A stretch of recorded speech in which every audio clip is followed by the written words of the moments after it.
All right. Do you guys see the record button? Do I see it? I don't know if there's anything on your end that It shows that says it's recording, yes. Okay. All right.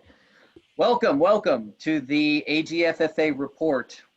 Week 2 preview, week 1 recap, third episode of this podcast for our AGFFA league. Joining me now is the owner, GM, longtime participant of the Beer Guzzler organization, not drinking a beer at 12 o'clock. That's me. Not yet. Not yet. Not far away, though.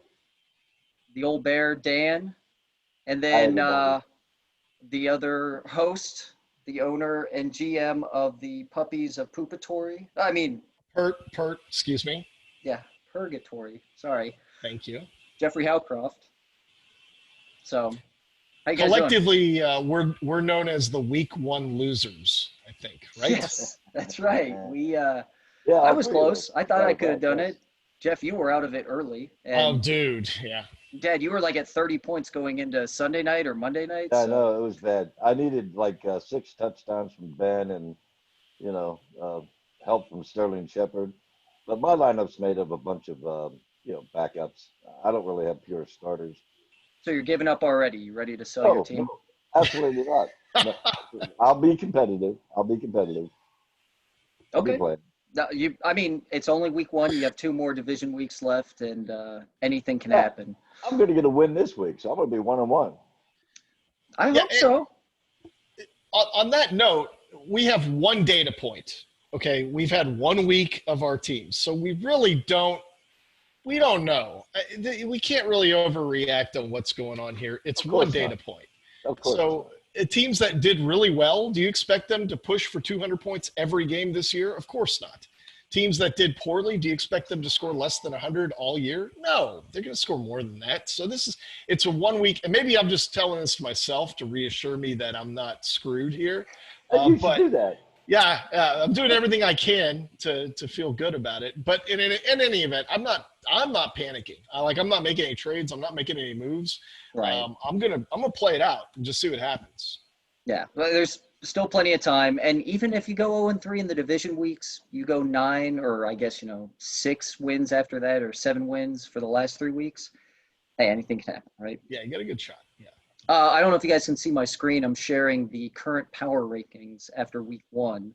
Yes. Any surprises, shocks, or things you want to argue or just talk about here? Well, I guess we can talk about it as we get to it, but the Pups obviously had a big letdown. And there were reasons for it, there's no doubt. And there's reasons for everybody that did well and those that did poorly. So, but again, it's only week 1, so there's no reason to panic on anything here. I will say for the Pups, though, you can't afford to drop 0-2 to be 2 games behind both Whip My Ass and Balzilla, who now hold the number 1 and 2 spot in the rankings. So, hold on, real quick. Jeff could drop 0-2. It could be fine because guess who went in as a wild card last year in that conference? Bubba Gump. She beat your ass in the playoffs, Dad. She had the team. So. Jeff, you're not in trouble, but of course not. It's only It's only coming up to week 2. I'm just saying, things will turn around. I'm sure they're going to turn around for everybody, as we're going to see. You just got to win 7 games. Okay, I don't care what combination of 7 games it is, but just if you can get to 7, you got a shot at making the playoffs. You get to 8, you're in. Right, so we still have 11 weeks to play, right? We're a 12-week season still, right? Mm-hmm. Yep. All right, so we have 11 weeks. You got to win 7 games. Go just slightly over 500 the rest of the way. You'll be okay. And that holds true for everybody that lost in week 1. Absolutely. I don't think anybody should panic after an 0-1 start. You always want to win week 1, but week 1 is, to me, it's always the weirdest week because you don't really know what your team is. And I have the saying: you in week 1 you start the team you drafted. So whoever don't overthink it. If you drafted a late round sleeper, don't think in week 1 you should start the sleeper. Start the team that you drafted. Start your number 1 quarterback, your number 1 running back and wide receiver, blah, blah, blah, blah, blah. I didn't have that luxury because I got hit by the injury bug really quick. But everybody else, just don't panic. Just start your team. See what happens after a couple of weeks, and then you can find out what happens. As far as surprises, though, to this, Gus, I look at Shook and I think every year, he's a top 5 team in our league every season. I mean, it's absurd. And then he doesn't really do anything by the end of the season. Is that what Yeah, your I mean, surprise is? well, I mean, no, I'm surprised. We look at his draft every year and we give him a pretty average grade. And at some point, maybe we need to learn that kind of knows what he's doing here. I don't know how many games he's won in the history of the league, but he's got to be pushing. He's had a few down seasons, like everybody has. But he's won 2 championships, though, right? yeah, Is it 2 or 1? 2. He got both through Adrian Peterson. Oh, okay, all right. Those are the golden years, though, for him. Just like they're the golden years for me back in 06, 07. Yeah, so. Right, yeah, when we first started. Gosh, that was Andre Johnson and all that. So long ago.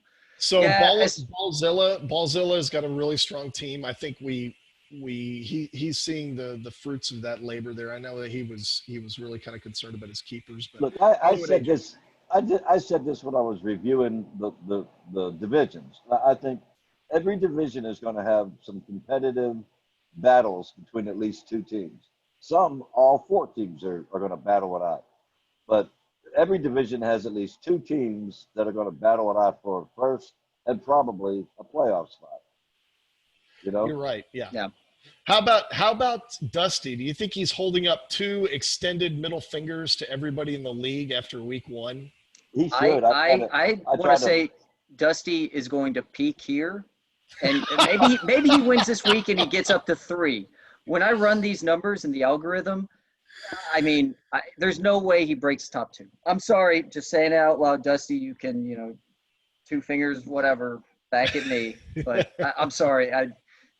The team is just not as good as some of the other ones we saw drafted. So that's actually a shock to me now that you bring it up. Dusty at 4. And Gump at 6. I mean, she knows it. I think we all know it. It was just a big first win to surprise everyone. But I don't know. It's going to be tough the rest of the way.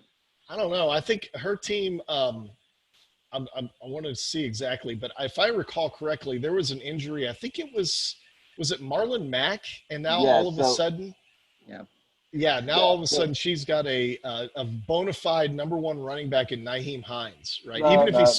Even if he's splitting time with Jonathan Taylor, right? I wouldn't jump all over that. Nyheim Hines is okay. I wouldn't say he's going to be like the leading running back there. I think that's going to be Taylor. Nyheim will get his touches. He'll get his passes. He'll probably revert to that 3rd down back. That's my opinion. Okay.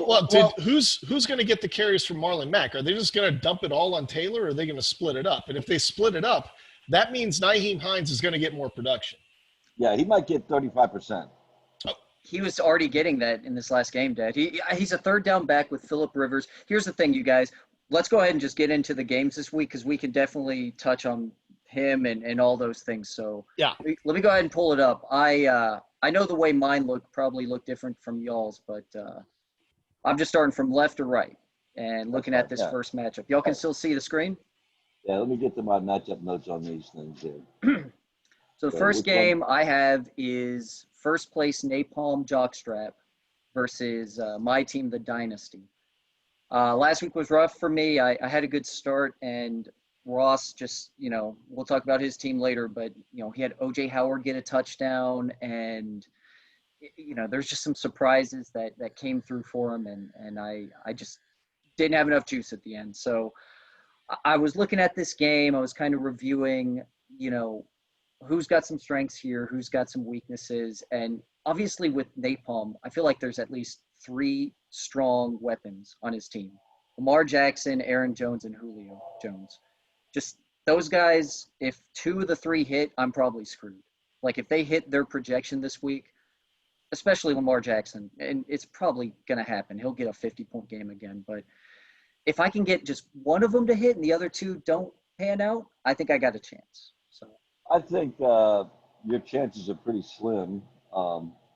I think he has an advantage, number 1, in quarterback rating or quarterback setup. He's got an advantage on running backs. Aaron Jones and Breda against Cam Akers and Zach Moss. I don't know. That looks pretty tough to me. He's got an advantage on the wide receivers. Julio, Sammy Watkins, and even Slayton who had a big game against the Steelers, more or less. Yeah, I mean, the check marks here for ESPN. It's funny they're Right. still giving Cortland Sutton the advantage over Darius Slayton, who had a 2-touchdown game against the Steelers. So Yeah, and Cortland and Sutton is questionable anyway. So, I know your key player is Kelsey, just like Kittle is mine. that's true. Yeah, and I'm not going to get as lucky as I did with my rookie running backs last week. I had J.K. Dobbins score, I think, 2 touchdowns. Zach Moss got a touchdown reception. Jamison Crowder had a big game, didn't he? He did. He had a huge touchdown catch that Yeah. that really kept me in it against Ross. So I think, I have to ask you, Gus, like, at what point in time are you going to just accept J.K. Dobbins and say, I'm putting him in the lineup? I have to. Like, does he have to have one more big game before you say, all right, I'm putting him in instead of Akers or Moss? Or last week I started J.K. Dobbins. So why aren't you starting him this week? I mean, I start off always with what the projections show in ESPN. So Cortland Sutton was out last week. I took him out, put JK in, and it worked. It got me some points. But I'm going to go with the guy who's supposed to be the number 1 receiver in Denver if he's healthy, versus the guy who might be sharing time, or he is going to share time still with Mark Ingram. So, yeah, I don't feel that confident, but, I mean, it's my team. Of course, I'm going to say I'm going to win this one. Of course. And then anything can happen. Jackson could have a bad game, and Wedge could go off. But I don't see that happening, but anything's possible. Yeah. I got my fingers crossed, but I'm really hoping I can stop Rick's 13-game winning streak, regular season game winning streak at this point. So that is a record, right? It's a record. It's probably never going to get topped again as far as we're concerned with a 16-team league, No, I mean like the consecutive game winning streak. So it's not to 13 consecutive games. We've never had anybody go like 6-0 at the end of the season, then start 7-0 the following season. I'm pretty sure we haven't. Okay. I just figure, it's got to be the record. So I'm going ahead and saying it is. All right. Well, I hope you're picking yourself, which I can understand. Yes, I'm picking myself. I'll cover. This shows the projected score to be closer than, like 4 points, which is pretty good. But I don't know. You're going to have to. You need some help. That's my opinion. This is the point in the video that I will actually put up the logos and just like in a pregame show, CBS, Fox, and put the teams up that we pick. Yeah. So like I picked Dynasty. Dad, who do you pick? I'm thinking jockstraps. To go 2-0. I'm going jockstraps too, and I want you to win. My heart wants you to win, Gus, but my brain is telling me, looking at all those names. I know. Right. Yeah, it's going to be rough, that's for sure. All right, so next game I have on the slate is Bubba Gump versus Beer Guzzlers, and the problem here is she hasn't actually put in the defense she picked up yet. Right. So her defense she picked up was the Bengals, projected for 8 points. So she is currently favored by 3. She had them last week. I guess she's looking for somebody else, I think. I don't know if she had another defense because, it says Bengals right now. Yeah, I know, but I think she had a defense in. I don't know who it was, and this shows that she's favored by 5, and that could be taken care of just by Mahomes. All right. And that's a good possibility. Ben's got he's playing Denver. Denver's a pretty good defense. Mahomes has got the Chargers. Mahomes got the advantage. There's no question in my mind. Although that might be closer than you think. Ben could go off this week, and he'll need to. All 3 of us watched the Steelers game, right? Oh, yeah. Ben, that offense, they're back, baby. Like, that's a great offense again. Like, I don't care about Le'Veon Bell anymore. I don't care about Antonio Brown. Deontay Johnson looked great. Like, eventually, it took him a little bit. But, that muff fumble at the punt or whatever the hell it was, that wasn't too good. But that doesn't matter. I'm just saying, Ben has the weapons he always wanted. Like every year, he always wants more weapons, and he's got the team again. It's right there in front of him. So, I think Mahomes will be a little better, but that's the thing. Maybe only a little bit. Maybe within 6 points when it's all said and done. So. And on my side for this matchup, Chubb needs to do something. That was a lousy week 1 outing. I'm hoping he's going to come through this week and get me something. Yeah. Adrian Peterson played pretty well, but I had him on the bench. Just wanted to see if he was going to do anything and if it even get any carries. But, so I'm starting him this week and see what happens. Marvin Jones was a bit of a disappointment as well with Galloway out. He could have done much better than he did. Sterling Shepard was what I expected, 10 points, something like that. I think that's what he got me. Corey Davis, I had on the bench. He got 17 points. Not that it would have made any difference, but I don't have a whole lot of faith in him, but I got to play him now as a flex. So, and putting that up against what Bubba Gump has, again, Mahomes, she has the advantage. Ronald Jones and Naheem Hines. Hines had a big game. Look, okay, we can go right back to where If- Jeff was at on this. Hines is now, to me, 50% of that running back offense that, he's going to be a big part of it again. Phillip Rivers loves his pass catching running backs. And yeah, she really lucked out here. And that's why I feel Well, like she her didn't luck team just out. got that much better. She didn't luck out. She picked up a running back, and it was late in the draft, I think, that turns out to be, a diamond in the rough, at least at this point. But again, at this point, we don't know. If he has anywhere near the same game he had the first week, then I'm probably in trouble, Mm-hmm. Yeah. Ronald Jones, I guess, had a pretty decent game, but they may start Fournette this week, and that's going to cut into Ronald Jones's abilities. I watched a good Deontay chunk of that Johnson's a Tampa threat. Bay Saints game, and Ronald Jones looked good. Like, he had some really strong runs, and I just don't think he got the touchdowns when you're hoping for it. But I don't think there's anything to worry about having him plugged in as at least an RB2 on your team, which is what she has. She has 2 RB2s as far as I'm concerned. Right. But yeah, I think it's going to be a good game. I'm glad you guys are so close together as far as the projected scores. I don't know, Jeff, you have any thoughts or whatever projections that are different? Yeah, I mean, she also picked up Keelan Cole off the waiver wire today. I would not be surprised if he goes in the starting lineup over Christian Kirk. And all of a sudden her team is looking pretty salty. I mean, if Keelan Cole is in fact like going to be the guy in Jacksonville, or at least be productive in Jacksonville, yeah, I mean, she's got a team all of a sudden that can compete with anybody else. Do they still have D.D. Westbrook? Yeah, I think he's on the waiver wire because he sucks. But yeah, Right. they got him. Okay. Yeah, he's out there. I think if you really want him, and you got an empty spot, go for it. And I just think I think it's going to be a good game.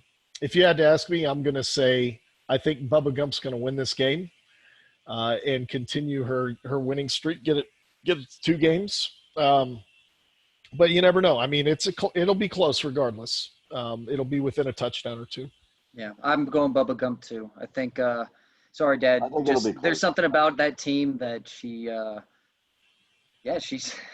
especially this whole Naheem Hines thing. It's just a great pickup this early in the season for her. So 2-0 in that division, which is all she needs going into the regular other matchups. Well, we'll see what it looks like come Monday evening. I take it you're picking yourself, yes? Of course. Of course. Nice. Of course. All right. Next game, also in the Rice division, is Scabs Bolt JR versus Heath Johnson's Touch Me Down squad. Another close game according to the projections. Touch Me Down ended up scoring a pretty decent amount of points. Couldn't overcome the 145 by Jess last week. And I know Scabs beat you, Dad. So it seemed like he just ran away with it pretty early on. Yeah, I didn't have much of a chance to catch up, but that's because I got weak starters. I don't have a good starting lineup. But I think in this one, who did I pick here? Oh, I picked Touch Me Down on this one too. Yeah, Did you pick Touch? I'm picking Scabs Bolt because he's got Marlon Mack, who's going to be benched, and all of a sudden, here comes Malcolm Brown. Okay. But do you think he's actually going to put him in? I got this feeling he's going to forget to change his lineup. If he doesn't change his lineup, man, somebody's got to do something. Yeah, it's commissioner. You need to take care of this. What do I have to do? We'll post this to the league. We'll do all this stuff. But if he doesn't do it by Sunday morning. if he's giving free wins out to people and I don't get a chance to get those wins and I don't make the playoffs because somebody got a bye week when they didn't expect it, then yeah, that's an issue. I mean, Okay. so somebody needs to just send him a message and say, hey, dude, check your lineup. I mean, because Well, let's see. other people are counting on you to do something. Okay. All right. Who's on his bench for running back? Brown, is that it? Malcolm Brown. Yeah. Yeah, I mean, he had a big game. That's a player. I mean, hey, he was a starter last week. He's going to be a starter again this week. And all of a sudden, Yep. put him in. Yeah, if he doesn't swap him out, then it's time to start looking at owner non-participation, huh? Yeah, it does. We would talk about that, but I'm always about, hey, look, as long as you pay your dues, you kind of acknowledge some texts and messages back and forth. We'll give you a shot every year. Don't worry about it. Well, I mean, check the Constitution. There's actually some scenarios that are lined out. You probably know them already, but there are some things in there about, hey, if you leave an injured player in your lineup for, I don't remember how long, then that's a non-participation vote, automatic. Okay. So, well, I'm mostly joking. I have a feeling he'll probably do something by Sunday morning. I would think so. I'm cool with that. Yeah, I think so too. Sure, he's getting messages, man. Yeah, Jeff, I think you're right. His team, just take him out, put in Malcolm Brown, and just looking at the rest of it, it looks pretty solid. I could see him. Yeah, it should be another close game.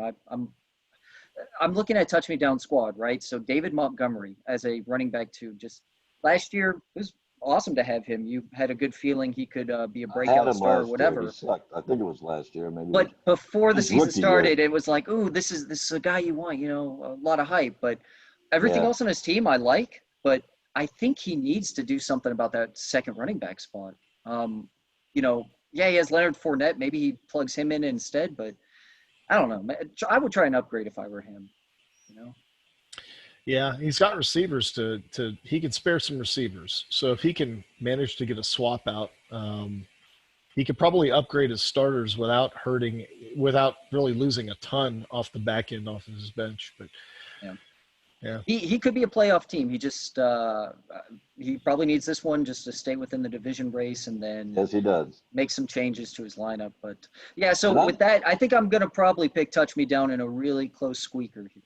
So. Yeah, that's my call too. And the other thing is that if they win, they're 1-1. If I win, we're all 1-1 in the division, so it's wide open, right? Yeah. So, yeah. I'm picking Scabs Bolt with an asterisk if he needs to set his lineup. If so, I'm taking Scabs Bolt to win. All right, I'll keep that in mind Sunday morning just in case. I hope Thursday he changes it, right? Yeah, no doubt. All right, Jeff, we're up to your game against the number 2 ranked team. I think is what we saw on the power rankings. Number one. Yes. I think number 1. Yeah, I can't remember. Yeah.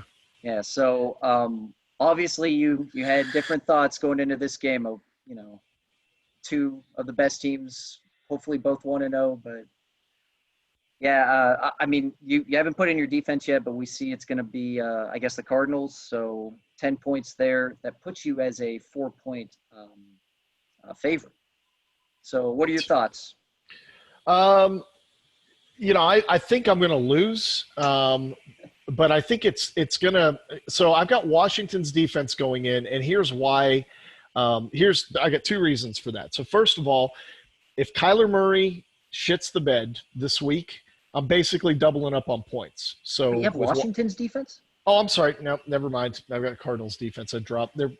I've mixed it up. Never mind. Oh, okay. I was gonna say I picked them up and I just saw. Oh, wait a second, Kyler Murray, but I forgot. Oh, wait, no, I'm thinking the other side of that. So never mind. It was not going to happen. So forget that. I don't mind the Cardinals defense against Washington. I mean, Cardinals at home. I realize home games don't really matter much with COVID. It seems like, but. I don't know. Dwayne Haskins still seems young, and those running backs for Washington didn't really impress me this past week. Yeah, well, this makes me want to go get Washington's defense because I'm realizing now I didn't even see his lineup before I made my move, but maybe I should get Washington's defense and hope that Kyler Murray throws a pick or 2. But yeah, if somebody owns him, I'm screwed anyhow. So I'll just stick with what I got. But I think that's a good matchup, though. Well, I'm gonna have a lot of interest in the Cardinals for some reason. Not really too excited about that. Yeah, but they're Um, playing Washington. Washington's offense isn't worth a shit. well, okay, and the other thing They is that won. They won, but Philadelphia just kind of like they said, blew it. "Oh, screw it. We don't want the game. Take it." I've also, it also is dependent upon Miles Sanders playing, and right now, Yes. they're saying Yes. they're increasing his workload in practice, so that's a good sign. If he can't go, I can still plug in Antonio Gibson, or I can shift up. What's his name? Well, I've already got him in the starting James lineup. Robinson. Yeah, James Robinson. I can move him up and then maybe swap in somebody like Jerry Judy or one of my backups. I've got depth there, so I can play with it. But I need Sanders to start. I mean, the strength of my team is at the running back position. I need him to play and Right. get me the projected total. All right, that's all I really care about. Yeah. I don't Yeah, know. the whole Sanders news I tough. heard was they were just being maybe a little too cautious in week one with him. He probably could have went, I think was the news story I read. So you got to think week two, you got to be ready to go then, right? Yeah, it's been a month, so for a You're gonna hamstring, a month to rest, it should be okay at this point. you're gonna need him, Yeah. and Jeff, Philadelphia needs him too because Philadelphia ain't got no other running backs really.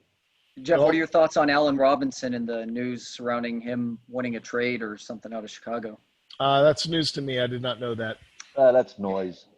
Noise? I mean, I'm pretty sure his Twitter account, all this stuff, he like took away all the hashtag Bears and You pictures know of them that? in Bears uniforms.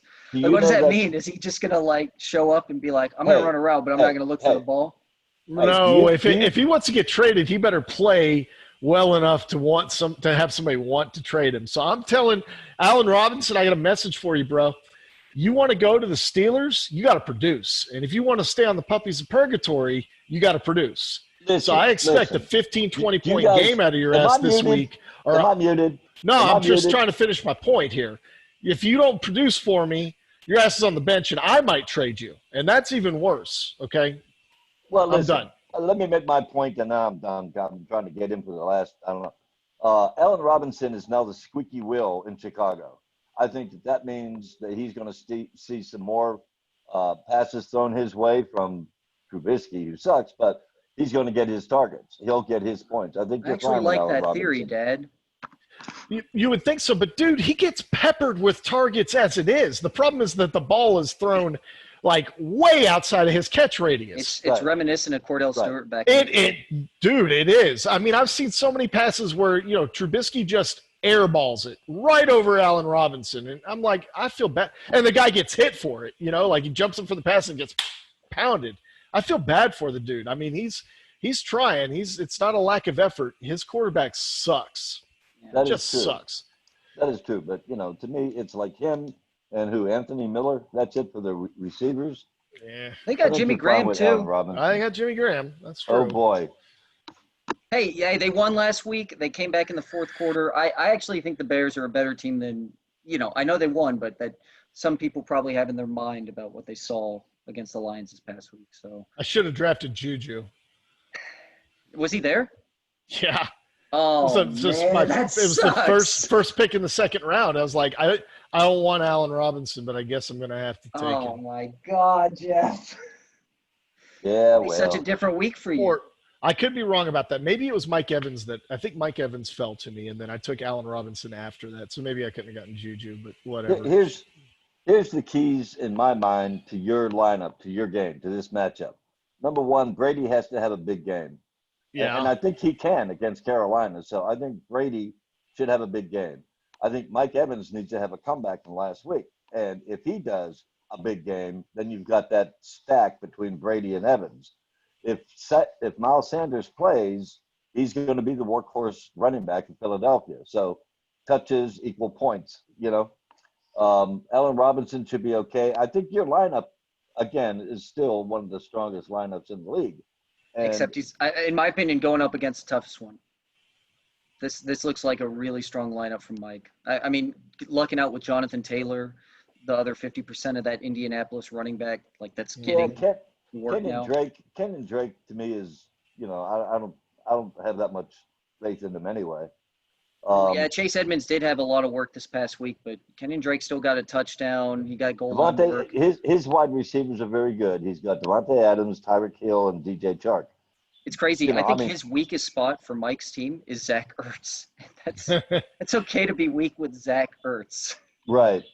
I mean, he's got a strong team, but I know you. This is one that you and I disagree on, Gus, and I'm picking the Pups, and I'm picking them because number one, he's got to have Sanders. Brady has the big game. Evans catches in on that big game from Brady, and that'll give him enough points to win the game. That's in my opinion. Kyler Murray could offset all of that and have a great big ass game, against Washington. He could. That'll offset all of that. So Yeah, it'll be a close game. It'll be a close game. Sorry, Jeff. I'm looking at his team. And it looks so good, and I know. I think you'll be fine for the rest of the season. But it's just, yeah, this is going to be your toughest matchup, I think. So I'm picking Whip. I guess I'm picking myself. Yeah, we have to pick our own teams, right? You guess, yeah. Okay. I have faith. Yeah. All right, next game in the Merino division, Ballzilla versus the team that won the division last year, the Ramones. Ramones had a rough start, and honestly, this is one of two games I saw that the projected total it's pretty high. It's a double-digit projection, and I know ESPN projections, they don't really mean anything, but just the more I've looked at these lineups, I would feel pretty safe going with Ballzilla in this one. I do like some of the elements that the Ramon has on his team. Russell Wilson did great. Chris Carson was great. But yeah, James Conner, that really sucks after what we saw on Monday night. Yeah. And honestly, maybe I should ask because I haven't read into it too much. Is it an injury, or is it like there's something else there that we don't know about for the Steelers and Conner? What I heard was a high ankle sprain. Conner? So, yes. Oh, okay. So it is an injury. He's not like pissy about something. No. Okay. No. I thought that's what I saw on Monday. But So this could be one where he may have to sit, but that means he's going to have to pick up a backup running back. So who's he got? He's got James White in the flex that he could move up to start, and then that would slide Manny Sanders into his flex, and that's not terrible, to be honest. Because with Michael Thomas being out, I don't know how much Manny's going to get. He should get at a minimum the same as what he got last week. All right, but he's probably going to get more. Let's be honest. The targets are going to go elsewhere. So I think Jared Cook and Manny probably get an uptick. I don't know who their third wide receiver is. So Traquan Smith is a part of their team. I know that. So he's probably going to elevate a little bit. Okay. Yeah, and Bubba Gump has him, so he may show up in that lineup as a sneaky wide receiver that jumps in and gets another 27 points. That's just another reason why Jess is kind of getting all these benefits, right? These I know, late picks, for the Ramones though, Manny's going to get more get more points, right? So that will help him out. I think James White is still pretty salty, so I don't think losing Connor's going to kill him. It's just you don't want to see your number one or number two running back, potentially out for a while. Yeah. So especially where he drafted him. So I'd say probably, I think it's going to be a close game. I think it'll be closer than what it appears, but I'm going to root for the Ramones, and I'm going to say the Ramones take this one because I need them to. Wow. I need you to win, Sholey. That is a bold, ballsy pick. I know. Ballzilla. I got Ballzilla. Wait. This one. You're picking Ballzilla? No. Let's look at Ballzilla to see what they got. Yeah, I mean, Ballzilla ended up with the number one quarterback in Aaron Rodgers, which, by the way, that was like a late-round pick in our draft. I loved it when it happened, and I just was pissed I couldn't get him. Dallas Goedert is I couldn't believe I saw this. He was number one ranked tight end after week one. Didn't you call that, Gus? I did. I kept saying there's all that news with Zach Ertz, but the crazy thing is Ertz still got a touchdown, and I guess Goedert did too, but I don't even know what he got. He just had a good game. So this team that Ballzilla put together, his wide receivers are the strength for sure. But Cook is still. It's great to have him as your running back one. Gurley had a decent first game. He's good enough for a running back too. And what did AJ Green got, like 10 points last week? Yeah, it says 10 points, but hey, that's the good thing is he didn't get injured. he actually caught that touchdown at the end of that Cincinnati Chargers game last week. He just Yeah, beat so it. for a total of 10 points, Yeah. right? Okay. Right. So I just think Ballzilla, he has enough to hang on for this projected victory. So I think so too. yeah. I'm going Ramones. Let's get this division all tied at 1-1. That's what I'm That hoping would be for in awesome. mine. Be awesome to see that happen. All right, now we're at the Dallas division or the Smith division. M Team versus Shook. I believe Monty had a pretty rough week 1, if I recall. Or I don't know, maybe I'm mixing that up with you, Dad. But but He scored 135 last week. 135, okay, yeah. Well, plus whatever he had in his tight end. I don't know where his tight end is at. Oh, he had Blake Jarwin. That's right. So he Right. picked up Yeah, Dalton Schultz. Okay. Yep. Yeah. Okay. This is the other game I remember seeing that I think the projection is double-digit point win for Shook. Just starting with M Team, Josh Jacobs. That was such a great first game for him. Like, I think Monty ended up getting the best first-round pick where he drafted from. And I think Josh Jacobs is going to continue this the whole season. Like, if Monty ends up having a bad year, he should just know, like, hey, Josh Jacobs, good trade value for a first-round pick next year from anybody that's competing. Yeah, that's true. Just planting that seed right now in Monty just in case. The rest of his team, Gallup had kind of a disappointing first week. Same with DJ Moore. Still good receivers, but yeah, he needs them to come through in week 2. Devin Singletary, yeah, I don't feel good about that guy. After what Zach Moss did week 1, eventually I think Moss is going to really eat into his production. So He had a pretty good game though. 10 points that's all right. yeah, It's not great, but hey, it's 10 points. Is he the starter? He's the starting technically running back, he's isn't he? the starter. Yeah, yeah. And he has John Brown on the bench. John Brown had a really good game. So They did. if there's a way he can move some things around, I don't know. He could still compete. I don't think Monty's that bad of a team. Just No, yeah. I don't either. But I mean, now you look at Shook, right? Dak, I guess it said 35 points, but yeah, that he can get his 40, It didn't 50 feel point good, games. did it? No. It didn't feel good, did it? Mm-hmm. Kamara looked good after week 1 and all the question The one marks that rolled up surrounding on Michael Brown's ankle. Yeah, Michael Thomas. Yeah.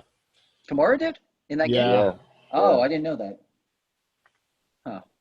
Interesting. But yeah, I mean, just looking at Shook's team, he ended up building a really strong team. I guess like you were saying, Jeff, at the beginning of this. Mark Andrews looked great week 1. Yeah, I have a hard time not picking Shook here against Monty. Yeah, I would go with Shook. I think he Shook gets as up to a hot start. Yeah. All right. Let's see. The other game in that division, Texas Savages versus Hall of Shamers.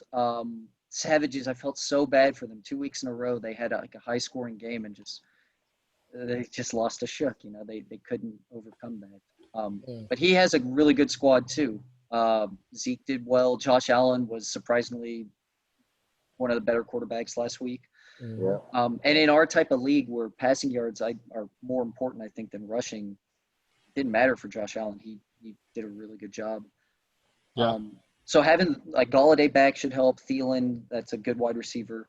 I think when I was looking at this team, Darren Waller is your starting tight end and backup Noah Fant, who ended up having a really good game. That's pretty strong. I think throughout the season, if he ever wanted to, he could put Fant in as like a flex or as the main tight end and feel safe about it. So I could see Savages coming back here, and they're projected to win now. But, I could see him tying it up 1-1.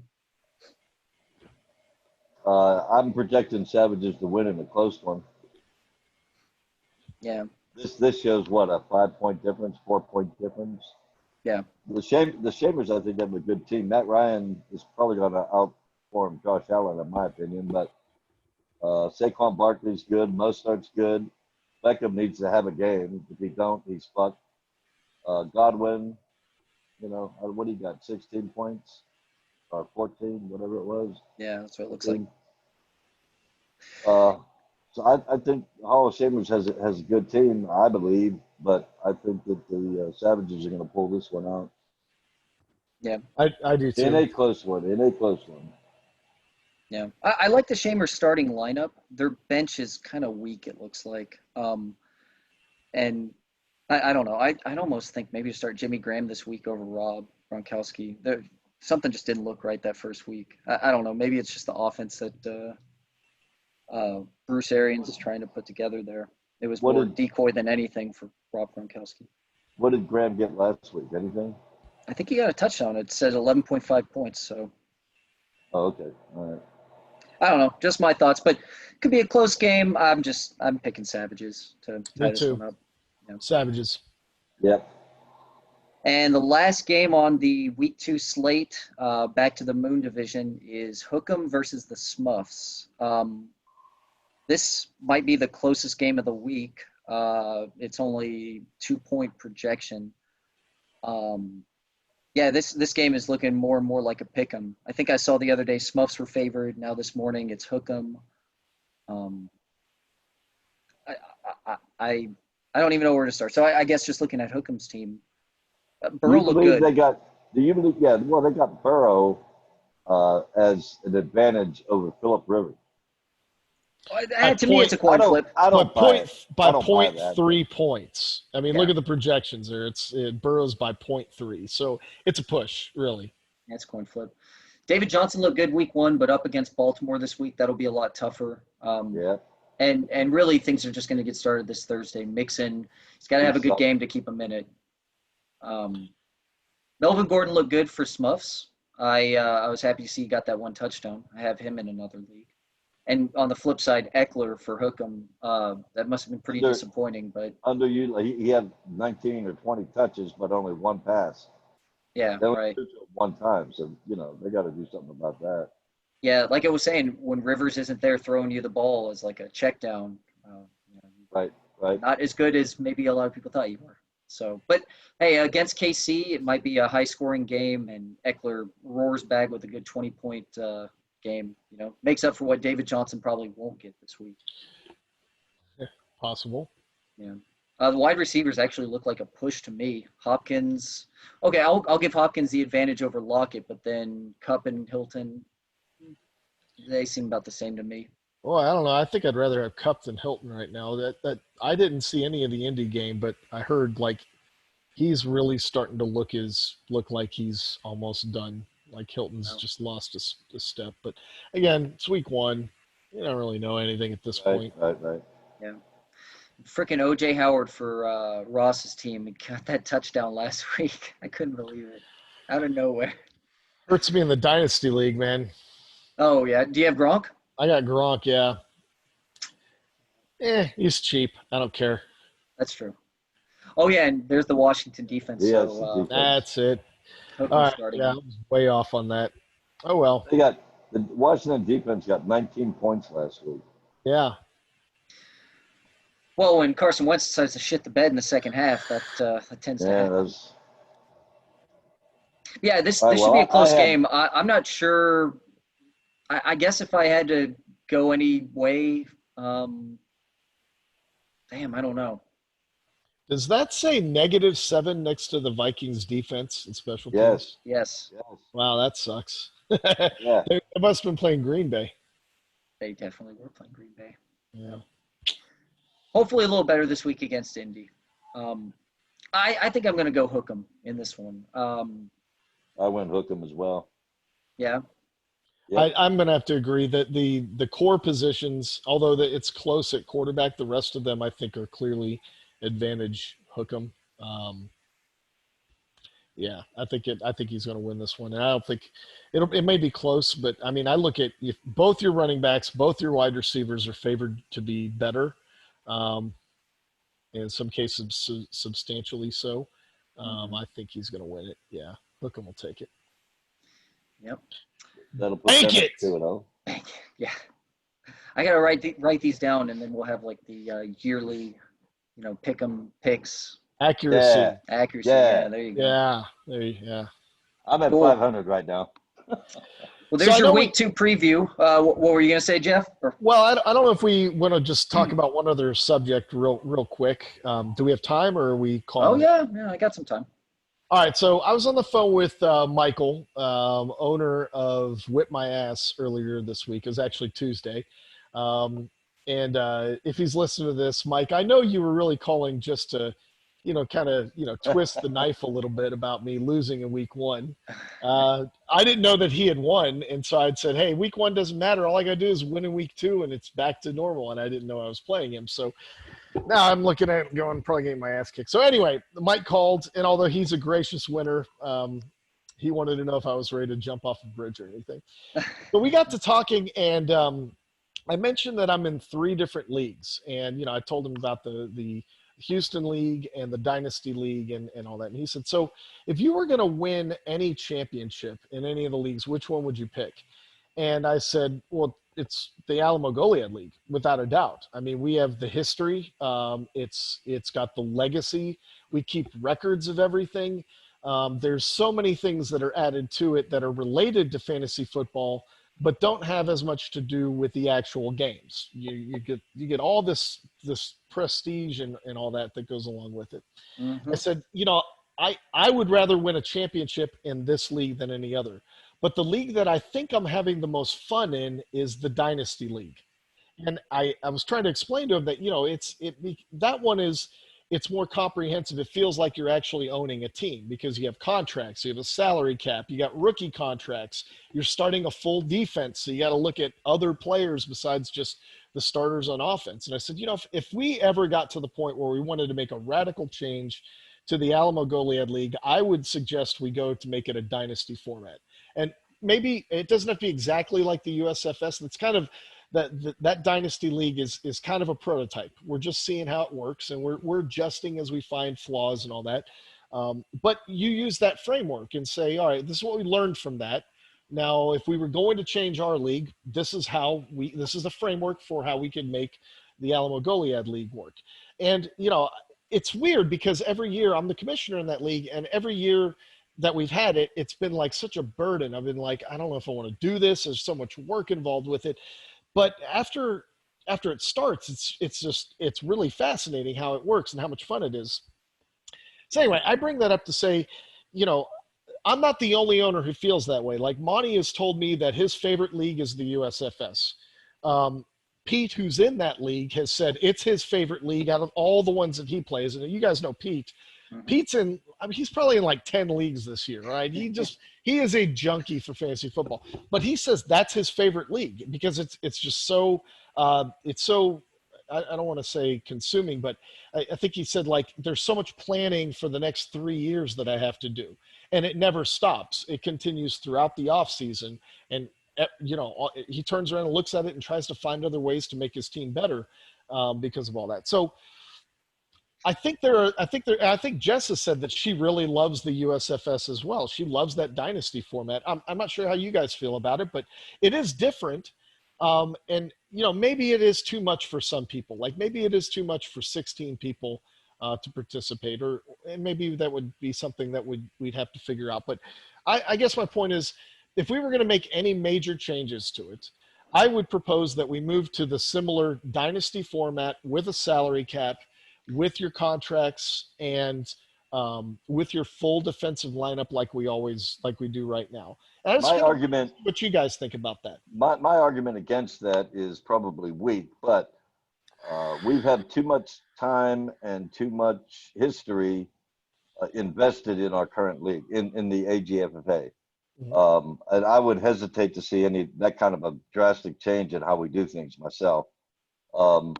I know somebody, I think in the Dynasty League, there was an argument for putting like 4 players on a development squad or something like that. Yes. It would be nice if we could do something like that for our normal league, because we only have 16 total players, right?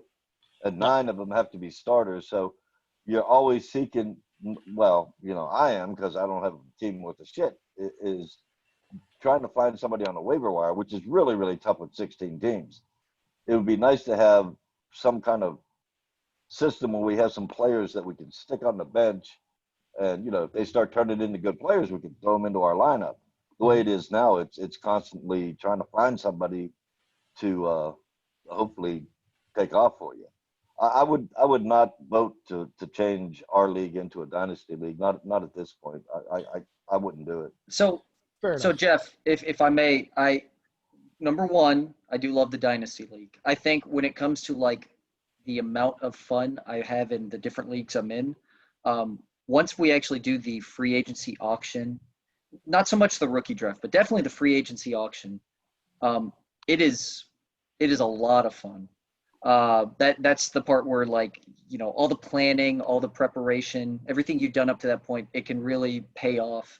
And I Or said you this can before in screw that league. yourself like I did, not really Yes, yeah, understanding that's the that whole that was flow. your problem though. It Yeah, but I was kept to I the kept rest of our rookies. benefit that planned for it, and you left saying, "Man, I love my team. I love what I did with it." So This year is different because I really wasn't even thinking fantasy football up through the whole summer. You know what I mean? yeah, yeah. So So anyway, this came around, and there it is. Yeah, so it happens. anyway, as far as like peak fun for a fantasy league, that's always my favorite part of the three main leagues that I'm in, is the free agency auction. But I'm kind of with Dad where I would not want to do a full transformation of the AGFFA to what we have in that USFS. Though, I'll say this, I think it might be kind of cool to explore an idea in the future of turning the snake draft that we normally do for AGFFA into an auction draft. And we can still figure out a way to do keepers. And maybe you do keepers based on you have a salary every year, it increases, and you also have a salary of a player you want to keep, but it has to increase a little bit more, 25% versus a salary cap of 10% every year. I realize the numbers thrown out there, this might be confusing to those not familiar with all of that, but you know what I'm saying, Jeff? Like, Yeah. That's one part of the dynasty league that if we went to an auction that we could incorporate. Whereas, like, if you keep a guy if you keep a franchise player, he takes up, I don't know, 20% of your budget for the auction, and then every year that you keep him after that, it goes up some amount, 5% or 2% or whatever it is, and keeps increasing over time until it gets to the point where you'd have to, and what the numbers mean, I don't know. We'd have to figure it out. But something like that. And then if you kept like a franchise or a transition player, maybe that's 10% of your budget. So now you got two players, but there goes 30% of your budget for those two right. players. Yep. So I think we could convert over to that auction style format fairly easily. And I think that given a good chunk of our league has participated in the auction and they kind of know what goes on, they may be in favor of it too. Monty says he loves the auction. He loves being able to bid on players Hell because yeah. he says you always have a chance at players. You always do. It's just a matter of, are Yeah, how much I you're guess willing to whether you're spend. playing, yeah, are you going to play chicken with the guy? And are Right. you going to, do you really want to pay $90 for, DeAndre Hopkins, or do you want to let somebody else pay $90 for it, and let them chew up their budget so that maybe you can get somebody else. Anyway, I think we could probably do something like that, and that might be an interesting kind of middle ground to explore. And yeah, I think that would be interesting. But again, I'm just talking like if we were doing some radical changes, would we want to make like a full transition over to that? I think that your proposal, Gus, actually it kind of incorporates some of that in there. Like you have to look at it and say, do I want to keep this guy for the next 3 years, because what's that going to do to the rest of my team if I continue to keep him? Yeah. And so maybe more players would go into the churn and you'd get more opportunities. But I do like it. I think the auction it's a lot of fun. I personally love the rookie draft too, but that's just a unique part of the other league as well. So So the thing that I know would go away if you did an auction style draft every year is what replaces like teams every year that want to say, "Damn, I'm not competing, so I'm going to try to get draft picks next year." What replaces that in an auction style that isn't a dynasty league like we have? And the thing that would come to mind is you trade salary cap space. You yeah, have to do something like that where it's like, hey, here's That $50 or yeah, yeah, something. that might be a block to trades too, because you're investing today against tomorrow.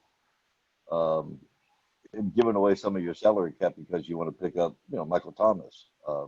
Right. I, I don't know. I think It the might auction be. draft and the idea of maybe doing keepers with it, like we have with Alamo, maybe up to 2 keepers. Everyone's open, so you end up getting Christian McCaffrey next year. He's still a top running back, and you paid $150 out of a $500 budget, whatever it is, right? Mm-hmm. You can still keep him. I mean, you can end up doing a $200 just for McCaffrey, and you're like, I want that guy. I see what he does. Same with Mahomes. Yeah. And we could have it too, something in place where if you got lucky with, in the example of the USFS with Jess, she got Mahomes for like $5, right?